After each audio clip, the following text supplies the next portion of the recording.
Hey everyone, Frank from the old Town Coleman Center. You know, there are a couple of things on lanterns and stoves that you probably don't want to mess with unless you absolutely have to. One of those is the check valve. A check valve is a device that inhibits backflow. So when we pump up our lantern or stove, it's the check valve that stops the air from flowing back out, so we stay pressured.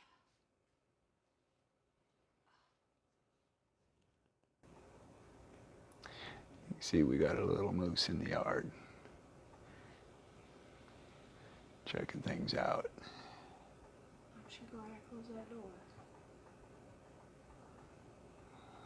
Hi, Mama Moose. Sorry for that distraction of a moose. As I was saying, when we come back, we'll discuss how to replace a check valve, when to replace a check valve, and how to repair it when it's still on the lantern or stove. Be right back.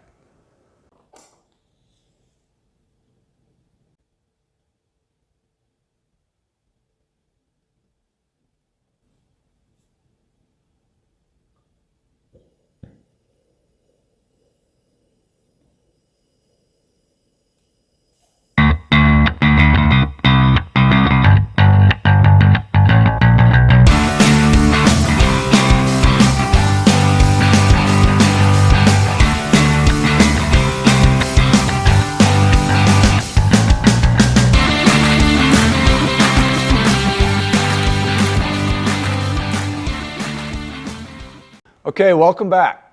So Coleman's been using check valves in their appliances basically since the very beginning. This is what a check valve looks like. This is a modern check valve. This sits at the bottom of the pump cylinder in a fount or tank, and all it is really, as you can see at the bottom there, there's a little check ball in there. So actually I cut one of these open for you to be able to get a better shot. You can see it's just a check valve. But on the inside, you can see that there's an air passage that goes all the way through the valve. At the bottom of it, there's a check ball. So when you are pumping up the lantern and air is flowing in that direction, the check ball is forced down and it allows air to go around it.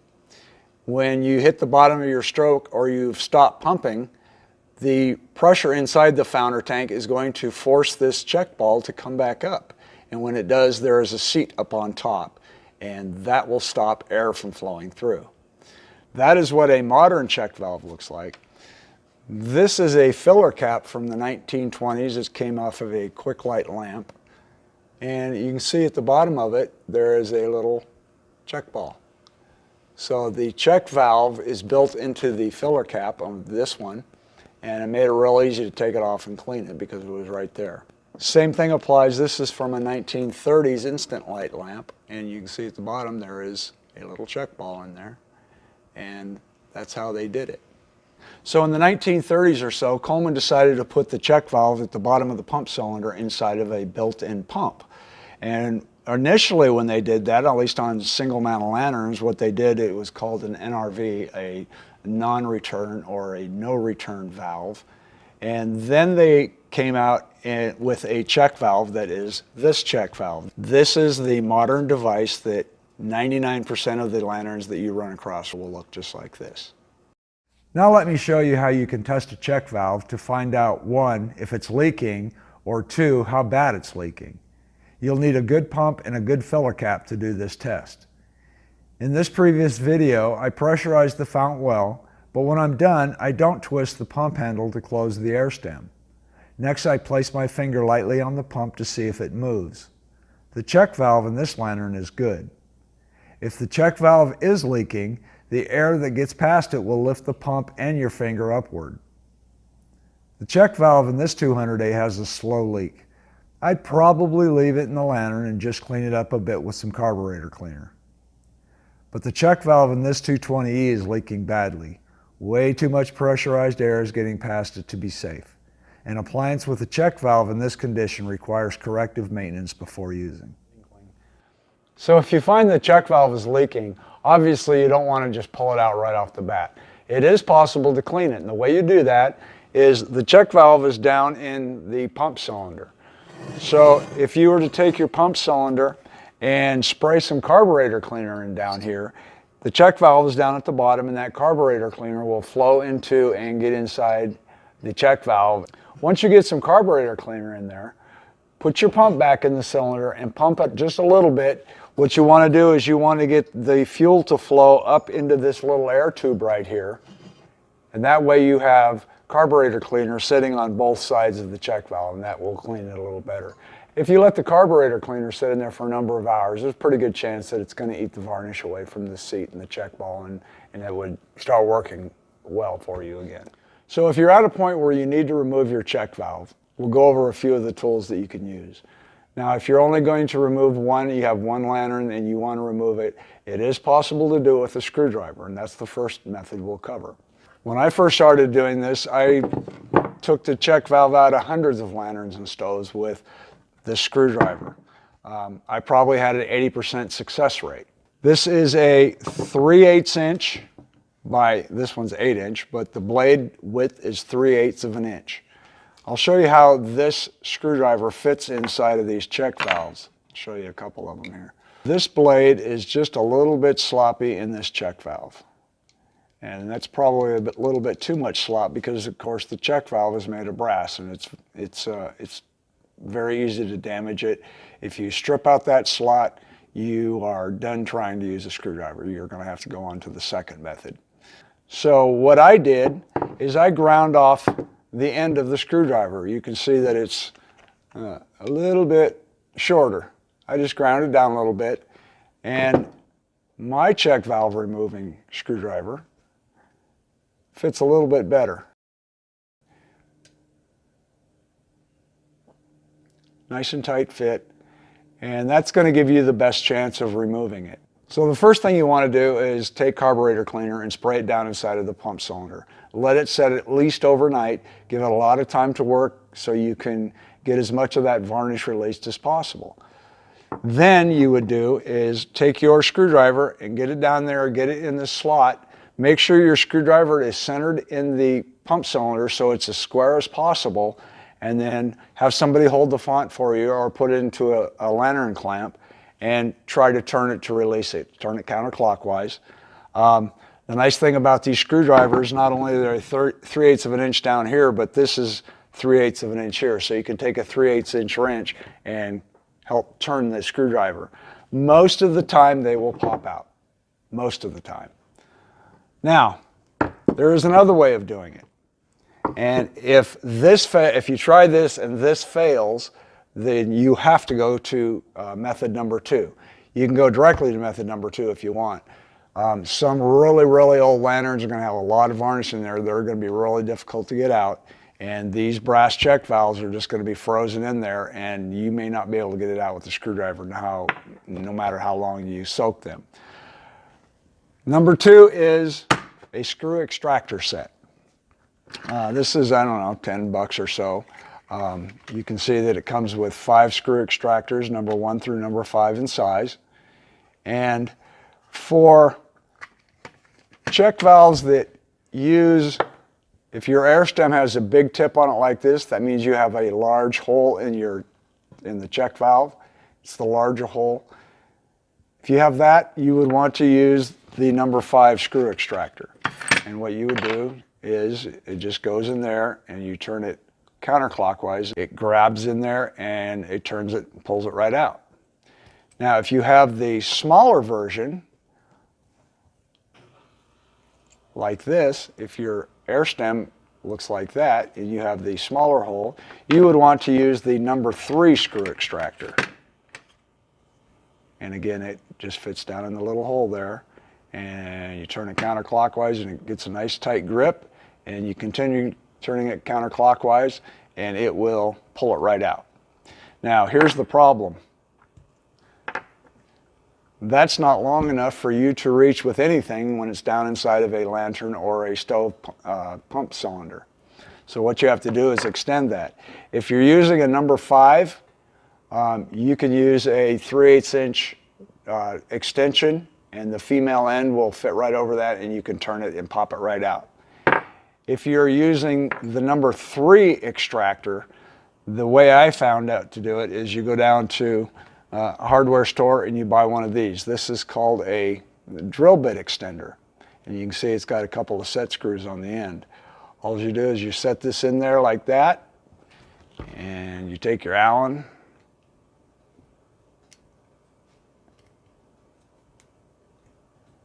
and now you will be able to get down in there, and it's long enough that you can actually do something with it. Okay, so I have a 200A here. I'm going to take the pump out, and we're going to remove the check valve. Okay, so you can see it's the large size, so we know that we need the number 5 screw extractor. So here's our number 5 extractor, and we can turn the extractor with this 3/8 inch wrench extension. What we have to do first is use some needle nose pliers. We need to get this down in there and get it seated inside of the check valve. There it is. Okay, now I have it started. Now I can put my wrench in there. Okay, now I got it down in there nice and tight. You can use a 3/8 inch wrench on this, you can see, to turn it, but it's probably going to be a little bit too hard to turn. So what I'm going to do is use a pair of vice grips, and I'm just going to get a hold of it, and now I'm going to turn it.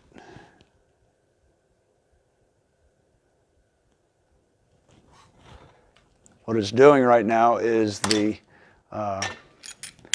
extractor is getting a bite on the inside of the check valve, and once it's done getting a bite, it is going to pull it right out. So we're just about there.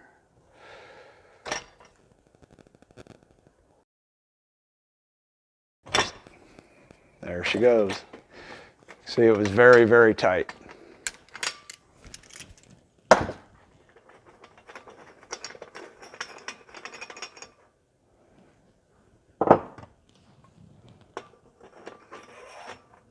And there's our check valve. And yeah, a little goopy inside, but well, it doesn't matter now because I've destroyed it by using this tool. So that is method number 2. Number 3, and if you rebuild more than one lantern or stove this year, I recommend you buy this tool. I bought this from oldcolemanparts.com. You can also buy them on eBay, but this is a check valve removal tool. And here in a few minutes I'll show you how it works, but what you can see is it has 2 rods, and these rods fit the 2, you see the 2 ends here. This fits the larger check valve center hole, and this one fits the smaller one. You also have the bit, which is double-ended. You have a thick end and a thin end, and once you get this in there, you'll be able to stick this down inside, and you'll be able to tell if it's going to fit or not.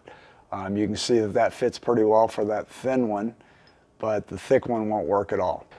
The problem with number 1 and number 2 is that if you mess it up and strip it out, you've destroyed the check valve. Especially if you go after it with this, because if you stick a screw extractor down inside of your check valve, you'll never use it again. It's going to destroy it. You can pull a check valve out. I've never not been able to pull one out, but you can pull it out without doing any damage to it at all. Okay, I have another 200A, and we're going to use the check valve removal tool to pull the check valve out of this one.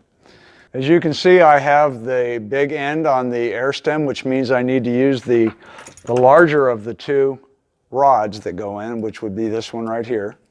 So I'm going to take this rod for the check valve removal tool, and I'm going to stick it down in there.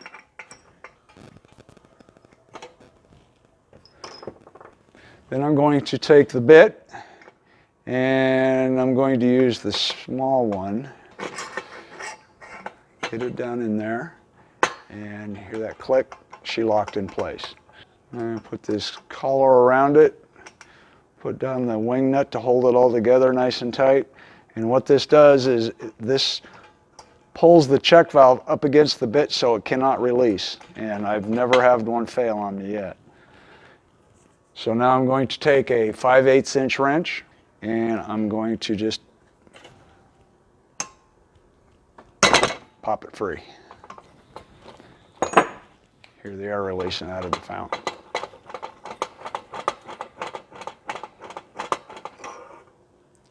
And there's our check valve. And unlike the previous one, This one I could clean and use again. A little bit of soaking in vinegar or citric acid, and you may have a perfectly good check valve. And because you use this tool, it didn't ruin it. So I told you earlier that one of the designs Coleman used for their check valves is what they called a non-return valve or a no-return valve. And if you'll notice on the pump, there's no hole in it. That tells you right there that you have this type of check valve in this lantern. Now, I am a stickler on safety, and I can tell you that this check valve is not safe to use. It can be rebuilt, and if you're very, very careful, you can use it. Last night I took this apart and I sprayed it full of carburetor cleaner and I let it set overnight. And then I came out this morning and with my check valve screwdriver, I got it out. So I'm just going to pull it out now and show you what it looks like. And we'll take the valve apart. You can repair these. The way this check valve works is there is a little piston with a spring that is holding it up, and at the seat, rather than a check ball, it has a little, I think they call it a nib. You can buy that little piece of rubber from old Coleman parts. It's real cheap, and you can rebuild this. But again, this is spring loaded, so it is not as effective nor is it as safe as a newer check valve.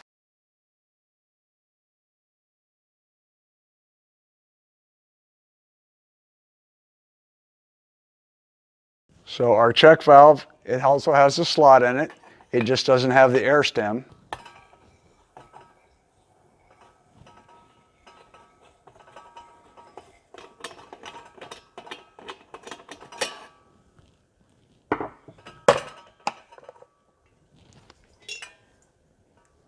So here is this check valve. You can see there's no hole in the top of it for the air stem. All there is a slot. So it is very important that when you go to pull out this check valve, if you have a 242 or a 242A, you only have one shot at it, because if you strip that out, then you're going to have to drill it out. You'd have to put a drill down in there and make that hole a little bit bigger, and then put your number 3 screw extractor down there and pull it out, and you've ruined the check valve. What one of these look like, let me move some of these tools that you've already seen aside.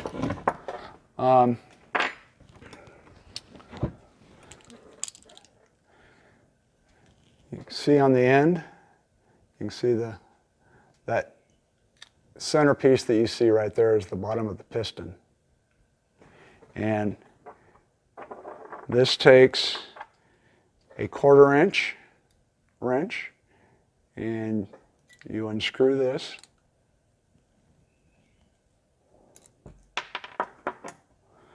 And there's that little cap we just pulled off. You can see it's got a hole through it. And here's your spring. This is what holds the piston up against the seat on the check valve. And that's all it is. This is what the piston looks like. And you can see on this one there is a little rubber piece. I replaced it this morning. I was going to show you what the original cork one from about 1935 looked like, but my wonderful wife accidentally swept it onto the floor and it's now gone. Anyway, that's what the nib looks like. It's just a small block of rubber. It fits inside it. That's a little cup right there. That cup goes in up there, and when it's pushed down by air pressure coming up from the fount, it pushes that up against it.